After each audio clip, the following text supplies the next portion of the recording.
morning and happy Friday, or I should say good afternoon, good evening, whatever time it is that you might be joining us for another episode of the Nonprofit Show.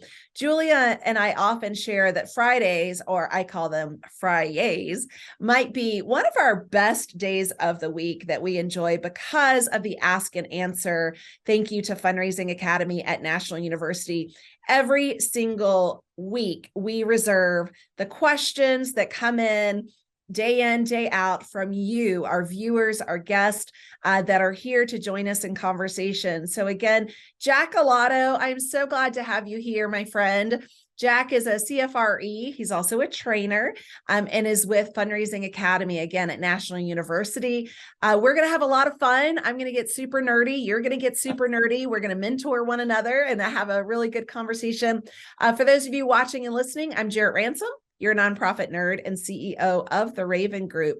So as we move forward, we, of course, want to give our gratitude because we are in so much joy to be in partnership with these presenting sponsors. So thank you to Bloomerang, Fundraising Academy at National University, Staffing Boutique, Nonprofit Thought Leader, Your Part-Time Controller, American Nonprofit Academy, as well as the Nonprofit Thought Leader. These companies are here.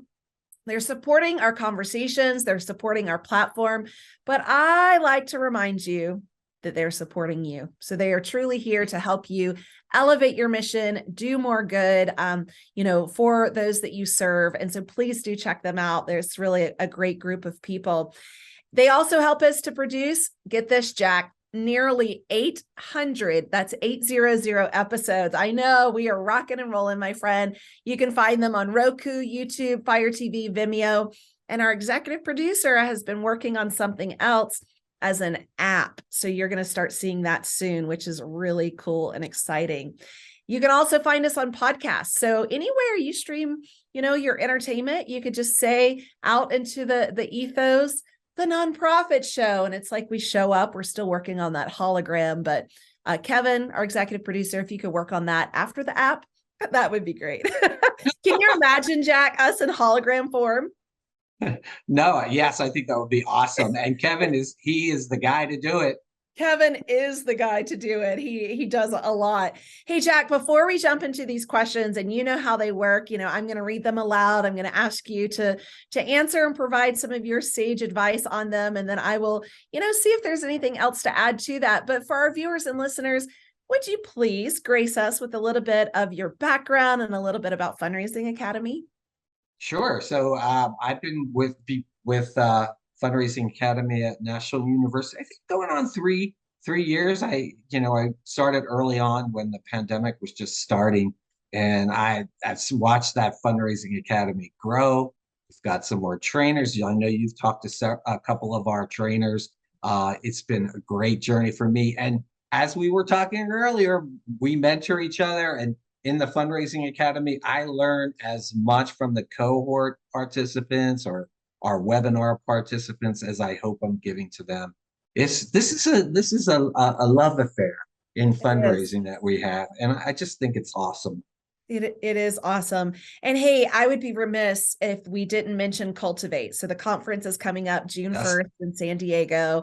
Many of these trainers, many of the cohort and individuals, I myself will be bringing the Nonprofit Show. So go ahead and mark your calendar for June 1 in California. Yeah. And Jarrett, we're actually calling for sessions right now. Thank you. So anybody who's in, that call for presenters. So great. Yeah. Reach out. And I'm willing to work with anybody who's interested. I've said this before. I'm happy to help you organize your abstract, whatever. Perfect. What a generous offer. I love it. All right. Well, we've got some questions. So we're going to dive into these questions right now, starting with our first one that's come in from Carl in Pittsburgh. So Carl makes a statement and then provides a question here. Carl mentions that we are having some issues with understanding how to have the general public at our board meetings. Some of our board thinks that these meetings are private and not open to the community. Can you please help? I guess my first question is, why do they feel they should be private? And that's a question, by the way, the donors are going to ask. Why are your meetings private? Now, that's not to say that you cannot have executive sessions that are closed. Part of your meeting could be closed, part of your meeting could be open.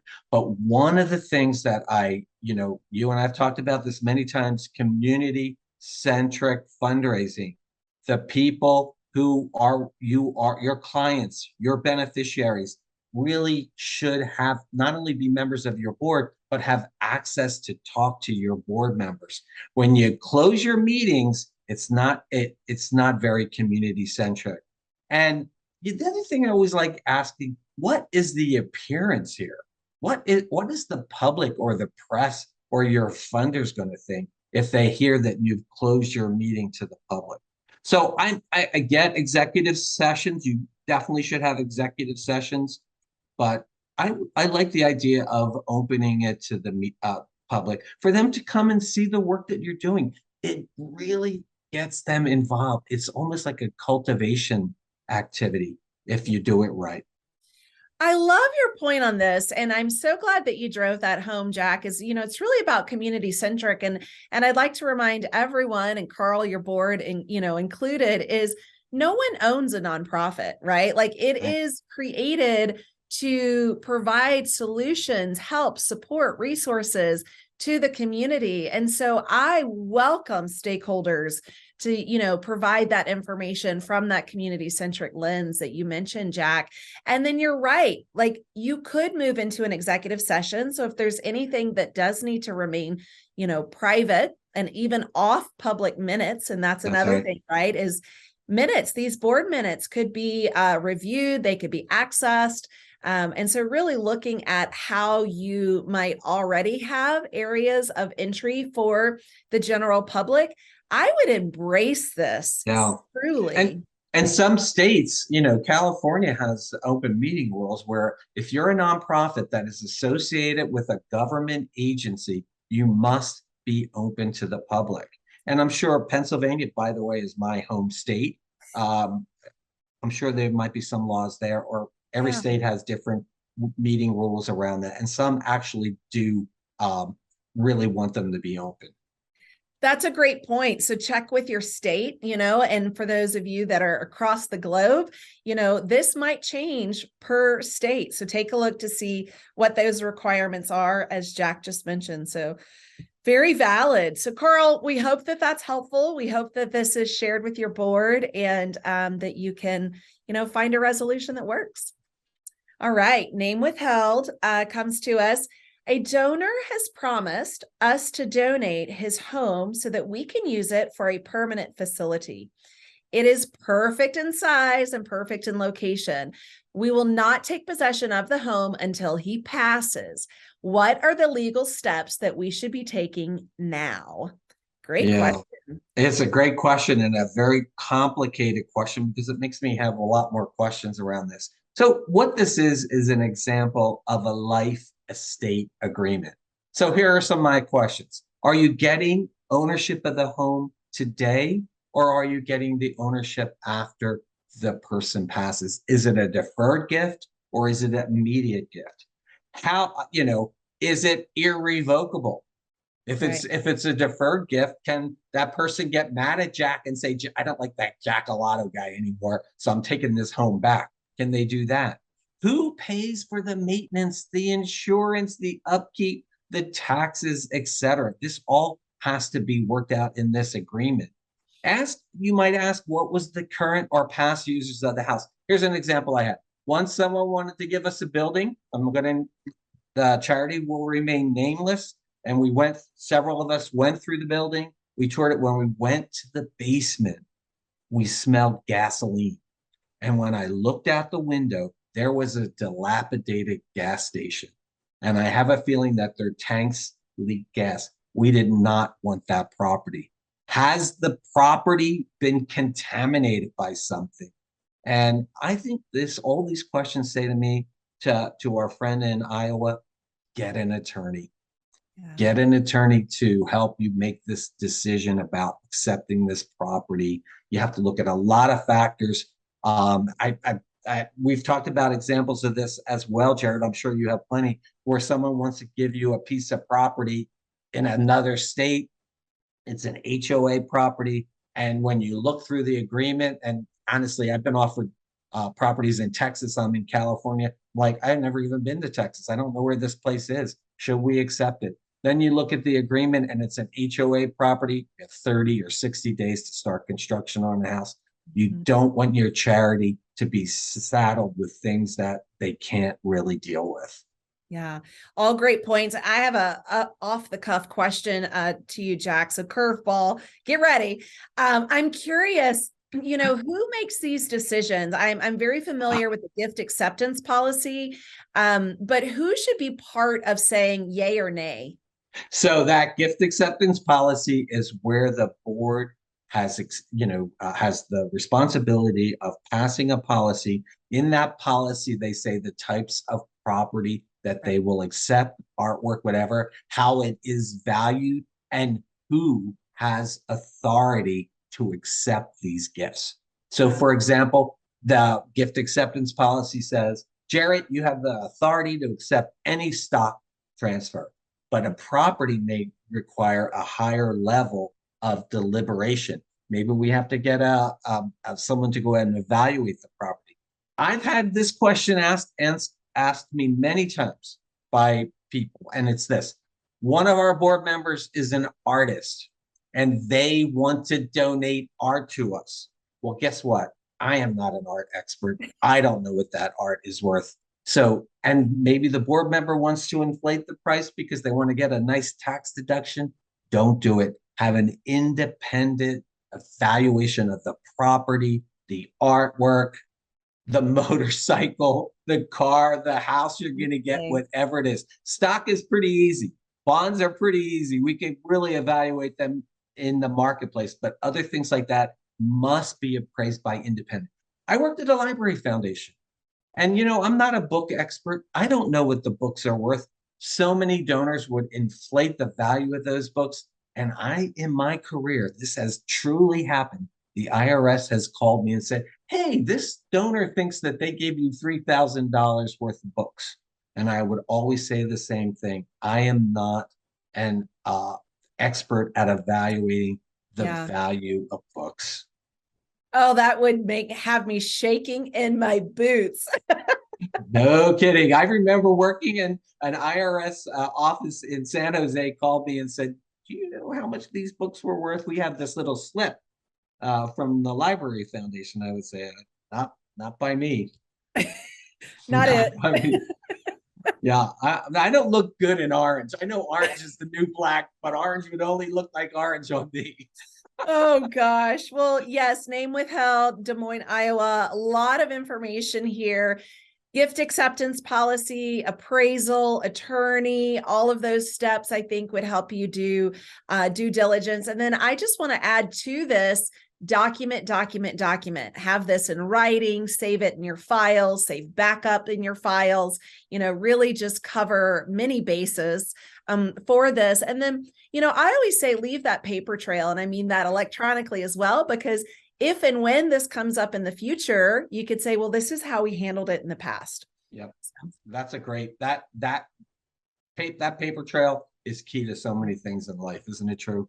It is so true. Well, hey, we're going from previously in your home state to where I am currently in my state, Arizona. So Shane in Tucson, Jack wants to know, you probably get this question a lot, but what is the average time that a board member should be voted onto the board? We have members that need to go. They've been on too long, and we must get some new blood in our organization. This sounds like a fiery one. What do you say? Yeah. And here we go. What do your bylaws say? What are the term limits that are outlined in the bylaws of your corporation or the articles of incorporation or whatever legal documents you have? I do like term limits. I think that sometimes, your organization becomes a self-perpetuating work. Back to community-centric fundraising.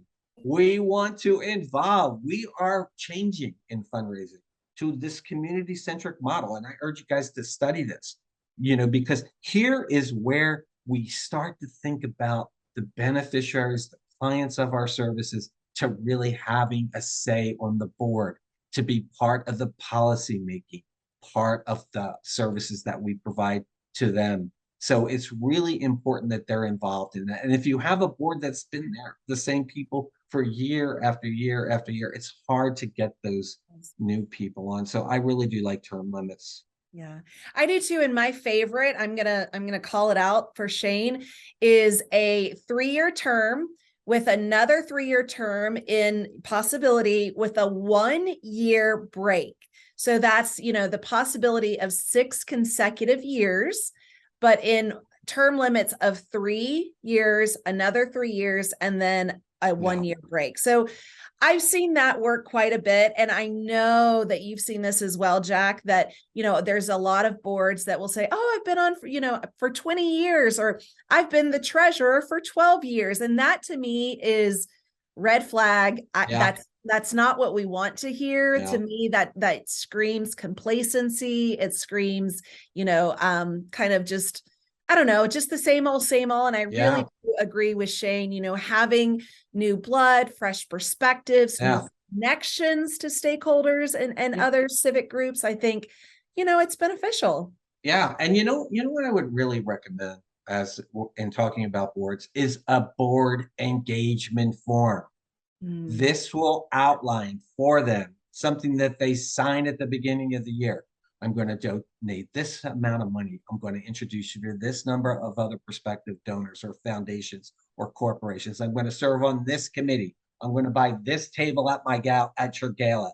I'm going to be, on this board for the next 3 years. Whatever it is, board engagement forms, and it really outlines specifically how their 3 years and then another 3 years, maybe the potential of that second 3 years in your example, Jarrett, will work.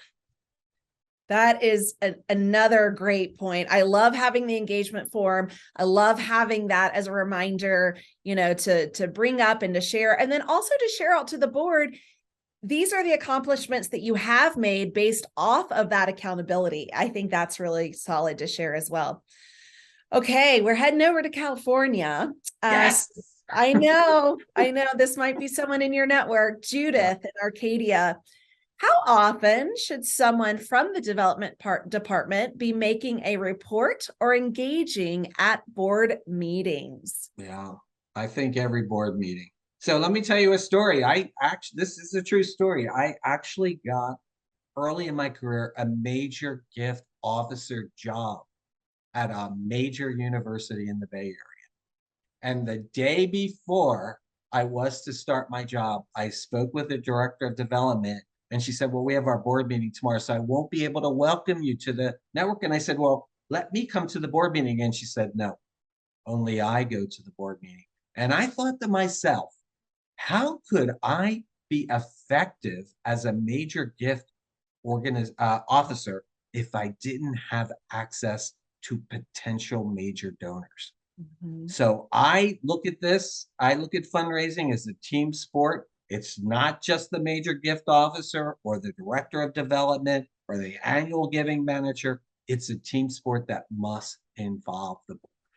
And if they're not hearing about your success or your challenges, they're not going to be part of your team. So I am a person who believes that we should go to our board meetings no matter what our role is. I mean, not everybody in the development department, but certainly the people who are managing major revenue streams, and talk about their success and their challenges. I told you this example when I worked at a major hospital in Los Angeles.